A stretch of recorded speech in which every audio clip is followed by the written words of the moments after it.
Bueno, seguimos en esta época de campaña electoral, preparándonos para las PASO en el mes de agosto, y está acompañándonos Nancy Abelín en la Cruzada Renovadora. ¿Cómo le va? ¿Cómo anda? Muy bien, muy buenas tardes. Bueno, empezando primero recordar quiénes las están acompañando, ¿no?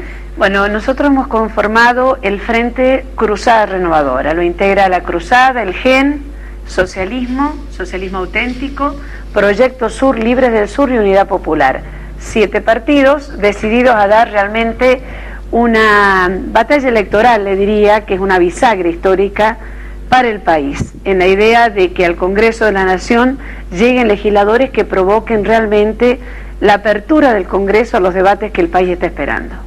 Estamos escuchando, y también en las encuestas que nosotros hemos realizado en la calle, es que la gente está desinformada y no entiende bien de qué se trata estas próximas elecciones. Es más, algunos creen directamente que van a elegir a su candidato para que los represente en agosto. Estamos hablando de internas. Claro. ¿Se ha encontrado con eso también en la calle? Sí, sí, y los jóvenes particularmente. Tuvimos un debate el sábado pasado, fue una hermosa sorpresa la que tuve, porque realmente los chicos de secundaria son, de 15, 16, 17 años, tienen muy en claro que quieren informarse primero antes de poder tomar una decisión. Y bueno, la mejor manera creo que son los debates públicos. Esta elección se eligen quiénes van a ser, si se tiene o determinado cantidad de votos, o sea un porcentaje del padrón electoral, pasan a ser candidatos definitivos para octubre, y ahí el pueblo volverá a votar en octubre para que asuman los candidatos. Pero en definitiva lo importante es que todos participen, que haya realmente un esclarecimiento de las propuestas. Nosotros creemos que acá lo que se define en esta bisagra histórica es la mayoría en la conformación de la Cámara de Diputados. Hemos visto a lo largo de todo este tiempo que el Ejecutivo Nacional, yo creo en lo personal que ha perdido realmente una oportunidad histórica, una presidenta como mujer que podría haber convocado a la unidad nacional. Ese es el espíritu de la Constitución Nacional, cuando los grandes hombres de nuestra patria sentaron las bases y la Constitución para dar lugar al futuro argentino, plantearon la unidad nacional. Esto significa la convocatoria, la participación, la integración de todos los sectores, y no lo que hoy vemos, un país dividido, fracturado, con mucho odio, mucha venganza, mucho resentimiento. Creo que no le hace bien. Desde el odio nada se construye. Y lo más grave es que, teniendo todas las mayorías en la Cámara de Diputados, en la Cámara de Senadores, se ha dedicado este Congreso realmente a levantar la mano, y hay que decirlo con toda claridad. Han votado solamente las leyes que manda el Ejecutivo. Mientras tanto han quedado en el olvido los temas que la agenda social requiere. ¿Cuáles son los temas? Bueno, acá están escritos.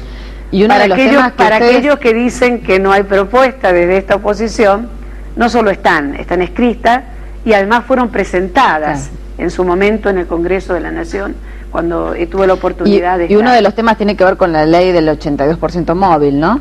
Efectivamente. Que es algo que también se solicita desde hace muchísimo tiempo por parte de los jubilados. Mire, cuando uno escucha que hay crecimiento, yo lo hablo con datos de la realidad del propio gobierno. Hablan de que hay crecimiento, de que no hay pobreza, de que estamos, cada vez crece más la Argentina, y resulta ser que tenemos el 80% de los jubilados de nuestra nación que trabajaron, aportaron, no son pensiones graciables, son trabajo y aporte para llegar a una etapa de la vida, y lo que reciben es una condena. Cuando se jubilan están condenados a ser pobres, porque la mayoría cobra 1.800 pesos en la mano. ¿Qué significa? Que no cubren ni la mitad de la canasta básica de alimentos, porque están en la línea de la pobreza, son pobres. De modo tal que el Congreso no puede estar ausente. No puede ser que no haya una voz que levante. Yo no digo, y lo digo con toda claridad también, yo no estoy prometiendo que voy a sacar la ley del 82% móvil. Lo que sí estoy diciendo, que voy a luchar, como ya lo hice, que presenté en su momento el proyecto de ley, que defendí que no fueran transferidos los jubilados provinciales, que fueran transferidos porque los arrojaban a la nada, a la ley famosa Cavallo, que sigue vigente. Entonces, desde esa coherencia, le diría, desde esa convicción, vamos a volver a luchar para plantearlo y abrir el debate nacional. que digan los legisladores. Los del oficialismo dicen no hay plata, no alcanza. Y yo pregunto, ¿y entonces por qué usan la plata y alcanza la plata del ANSES, que no es del gobierno? Son de los jubilados que aportaron. ¿Por qué lo utilizan para comprar, por ejemplo, computadoras, que no está mal, está muy bien, pero eso no alcanza? Primero, que eso no es calidad educativa, es un instrumento. Hay que apuntar a la educación verdadera y de calidad. Pero ¿por qué lo usan con recursos del ANSES y no con recursos del propio Poder Ejecutivo al presupuesto nacional?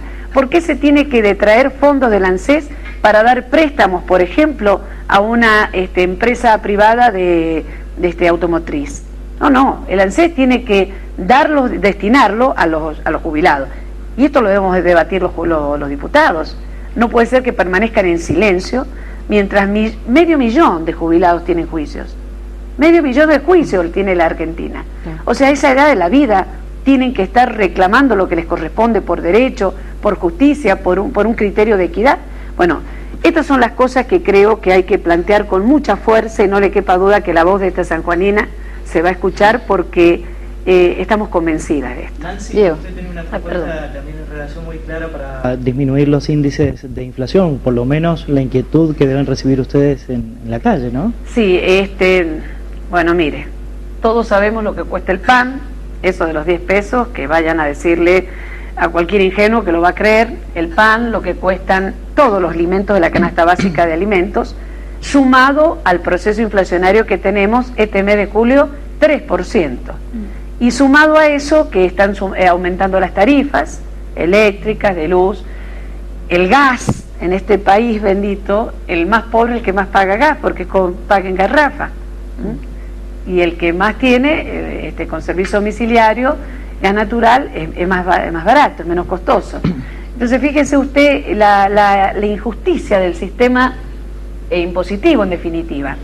Nosotros planteamos, el combustible que está aumentando todos los días, nosotros planteamos, hay que hacer una reforma tributaria integral, no hay que tener miedo a que el Congreso se siente a debatir esto. No puede ser que el oficialismo no quiera debatirlo. Por eso digo, tienen una oportunidad histórica y la han perdido. Ahí tendrían que haber legislado para la justicia social declamada, pero no legislada. Y tiene que haber ley para la asignación universal por hijo, ley de reforma tributaria. ¿Cuál es la respuesta a su inquietud? Hay que eliminar el IVA de la canasta básica de alimentos. Por lo menos un paliativo. Yo no digo que con esto se paró la inflación, porque esa no es la causa, pero sí, al menos se recupera el poder adquisitivo del salario, de los artículos de la canasta básica de alimentos, ¿no?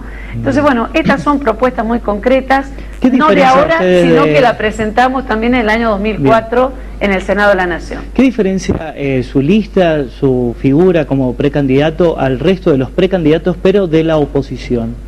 ¿A cuál se refiere usted? Y en este caso usted como Cruzada Renovadora al resto. Mire, yo considero que la oposición somos nosotros. Bien. Y la oposición no declamada, no oposición antojadiza ni especulativa.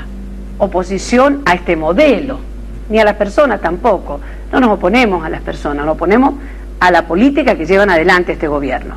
Yo considero que el resto, en el caso concreto de Basualdo, con su lista, pero él es el artífice constructor de este sector que se autocalifica de oposición. Yo considero, y lo he dicho en todos los medios, con todo respeto a la persona del senador Basualdo, pero yo considero que Basualdo no es oposición. Basualdo es funcional al oficialismo. Y a los hechos me remito. Sus votaciones en los temas sustanciales del país ha acompañado a los diputados o senadores K. Es decir, que hay en esto hay que ser muy claro, porque si no el electorado se confunde. Acá es muy fácil decir, me disfrazo de oposición, pero allá voto con el oficialismo, ¿no? Y bueno, Basualdo, yo lo digo también y lo pregunto, que nos explica a los sanjuaninos cómo hizo, si es que realmente es opositor, para haber perdido la elección a gobernador en el 2011 con Gioja, y nos enteramos después que iba como suplente en la lista de senadores, y el senador que ganó por la lista de Basualdo, el doctor Baigorri, con todo respeto a su persona, reitero, me estoy refiriendo a su decisión y actuación política, al otro día de ganar las elecciones como senador por San Juan, renuncia a la senaduría para que suba el senador suplente Basualdo, y por eso senador hoy Basualdo, y el senador renunciante Baigorri es electo por una Cámara de Diputados giojistas como juez de Cámara de la provincia. Bueno, mientras no nos dé una explicación a esto, yo voy a seguir sosteniendo que Basualdo no es oposición. Bueno, muchísimas gracias, Nancy. ¿Por dónde van a estar esta tarde? ¿Van a seguir recorriendo? Estamos recorriendo toda la provincia, los departamentos, llevando la propuesta escrita, instando a un debate público con el oficialismo, un debate de ideas. Hay muchos temas en juego. No solo la reelección de la presidenta, que estamos en contra. Está en juego el destino de nuestros recursos naturales. El petróleo, que ha decidido la presidenta por 30 años entregárselo a una empresa privada extranjera, el destino de nuestros recursos, que eso es desarrollo. El petróleo, el dominio de la plataforma submarina, y le robo un segundo más, le quito un minuto más. La plataforma submarina, y se lo digo porque lo supe defender a Enarsa, oponerme a Enarsa, porque era entregar una privatización prácticamente de lo único que se salvó de la década del 90, que es la plataforma submarina, que tiene incidencia en Malvinas y tiene incidencia en la Antártida Argentina. Esa plataforma hoy está en destino, el destino de ella está en manos de una empresa privada, sociedad anónima, llamada Enarsa. A eso se le suma el destino del gas y petróleo, lo que ha hecho la presidenta con vaca muerta, el petróleo. Y el petróleo, para que los sanjuaninos nos entendamos, es el futuro del país.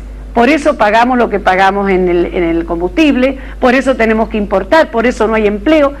El desarrollo de la nación argentina va a empezar en la medida que el petróleo esté en manos nacionales, para el desarrollo, para la industria.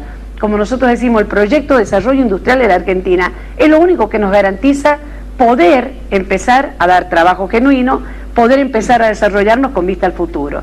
Como dijo el gran estadista, o vamos a hacer caramelos o vamos a tener acero. Muchísimas gracias. Gracias a usted. Hacemos una pausa y enseguida más información, ya regresamos.